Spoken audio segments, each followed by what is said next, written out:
I'm Donna Letier, and this is part of the Come Grow With Me series, and I am so excited to be gardening with Joanna today. Joanna Ridgway is the Chief Growth Officer for CNAI, which sounds really big and important and technology, but she's also a renowned fiddle player and a mom and a great friend who leads a lot of entrepreneurial organizations in Dallas-Fort Worth area. So welcome. I'm excited to get a little dirty with you. I'm so happy to be here, and getting dirty with you is my favorite part of this week. It's going to be fun. So I do have a question. So you talk AI and technology all day, every day, right? I mean, you are immersed in it. But what I like to think sometimes about what AI doesn't do. I mean, it makes things faster. It makes life easier.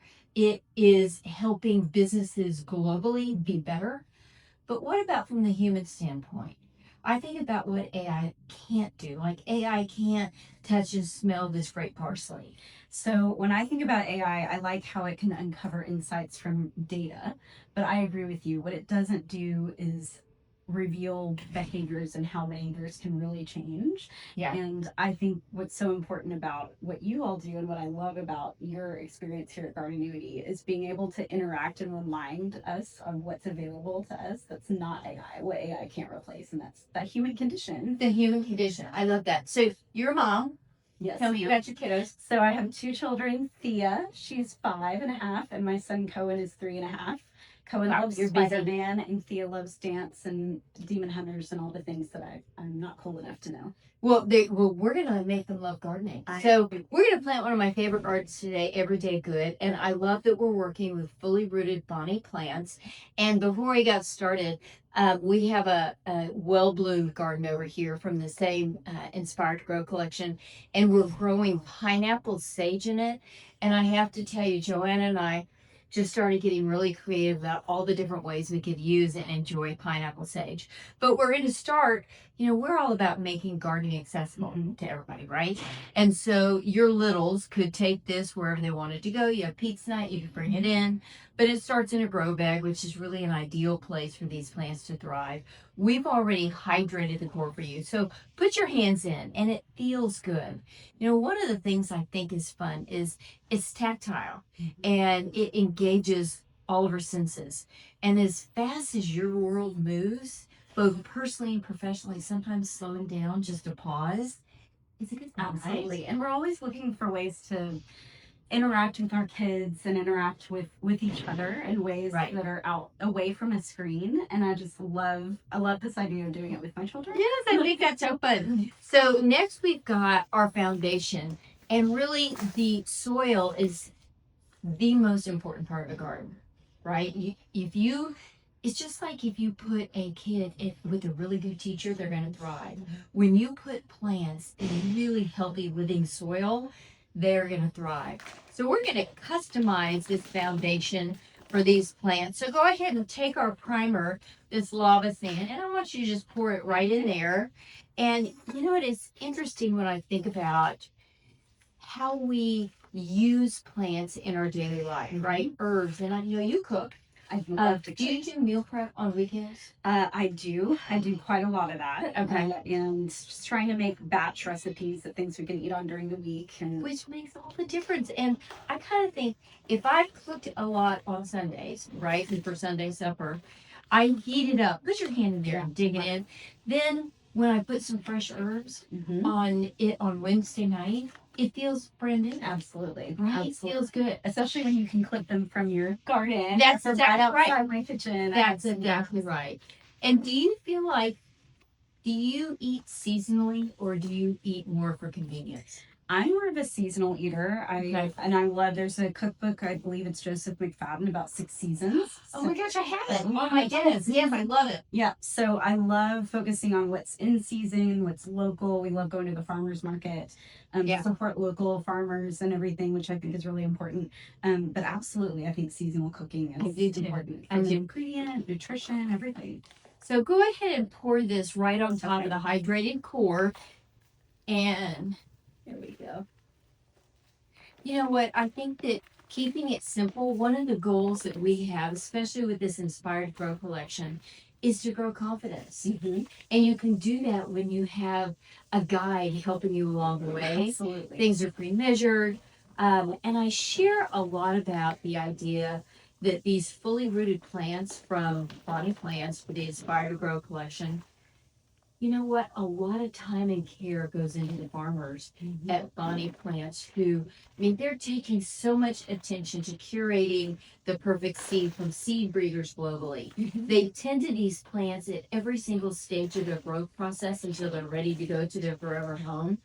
And somebody asked me the other day, if you start with fully rooted plants, can you still call yourself a gardener? What's your answer? Absolutely. It's so lovely.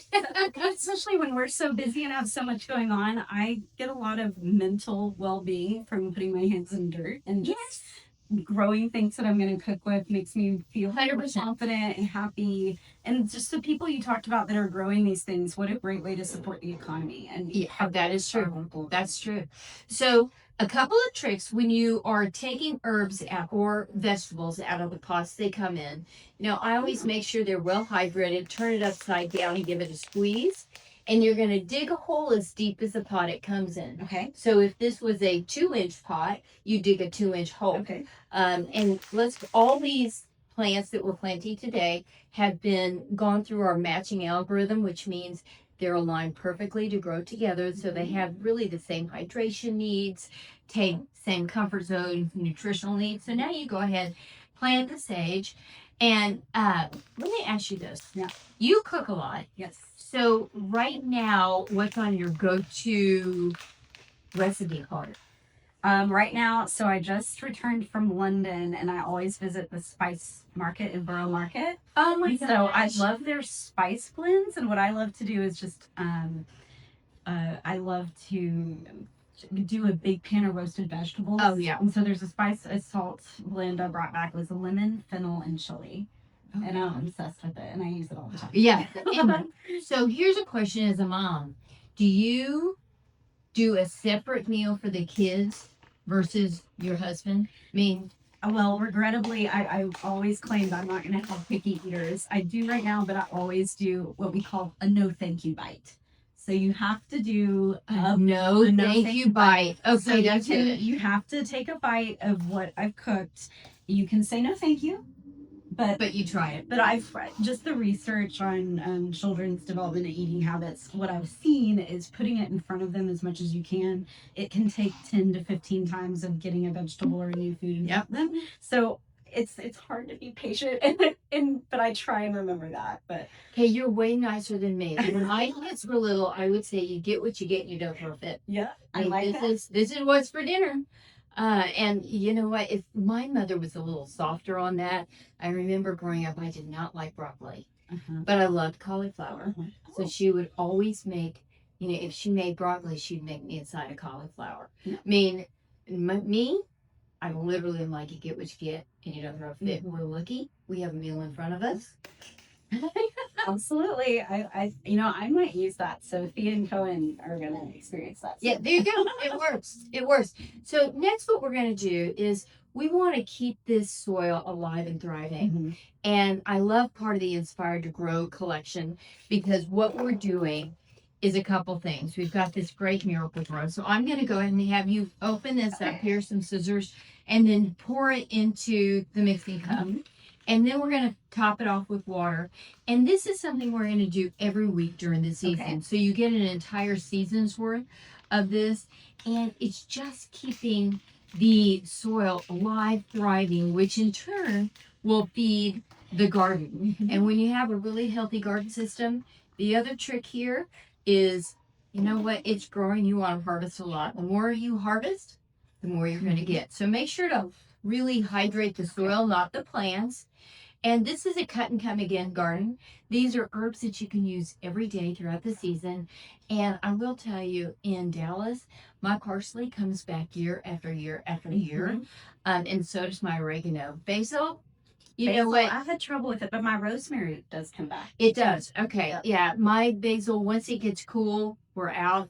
So that's one of the things we do. You know, you are so ingrained in technology. We've really built this garden on a bit of technology I love that. so that we'll track weather for you and all those kind of things. But the idea is, we're gathering, we're growing, and we're bringing conversations to a new destination, patio, porch.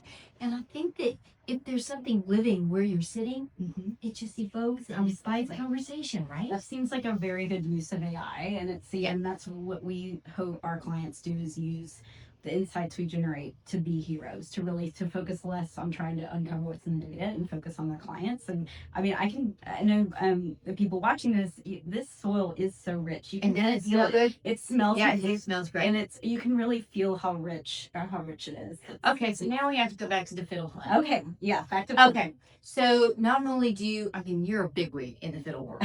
So do you ever Not like quite. go out on your patio and just play to make yourself feel better? Yes, I do. In fact, I will say sometimes if I'm having, a hard day, because my fiddles hang above my computer, and I'll look up, and sometimes I just take it down for a minute and play a tune or two. And that's what I like about it. I shifted from classical violin to fiddling, and what I like about it is it doesn't feel like a big long production. I can just play a tune. And I have a fiddle partner, Roberta Smith. She's a 6-time national fiddle champion. Wow. And so our favorite thing to do is sit on my back patio and have a glass of wine and just, we call it play yay. So we just enjoy ourselves, and occasionally some people will clap. Our neighbors will hear us. Or the kiddos. I love that. I think that's so fun. And there's been some studies done on how does music impact plants. I think it's And I think that all that is just fascinating. But you know what? It's finding those things that feel good to you, and that some people call them hobbies, but actually they extend your life. And they bring wellness and well-being to your everyday. And so I love that. I love bringing that together. I love that you have kind of taken my digital world that you live in every day and said, okay, these are things I need to do for me personally so that I can balance being a mom, being a wife, being a friend, and leading a big technology company. Well, I think that it's hard to find that balance. I'm not sure it's possible, but I think what you can do is set some boundaries such that you carve out the time for yourself that you really need to protect your mental health and to be able to show up in the ways you want to. And that's why I make it a priority to take time to do those things. I love that. Well, thank you, Joanna, for joining us on Come Grow With Me. And we'll reach out to Joanna over the season and see how she's using all the different herbs and how she's enjoying them. But thanks, and have a great afternoon.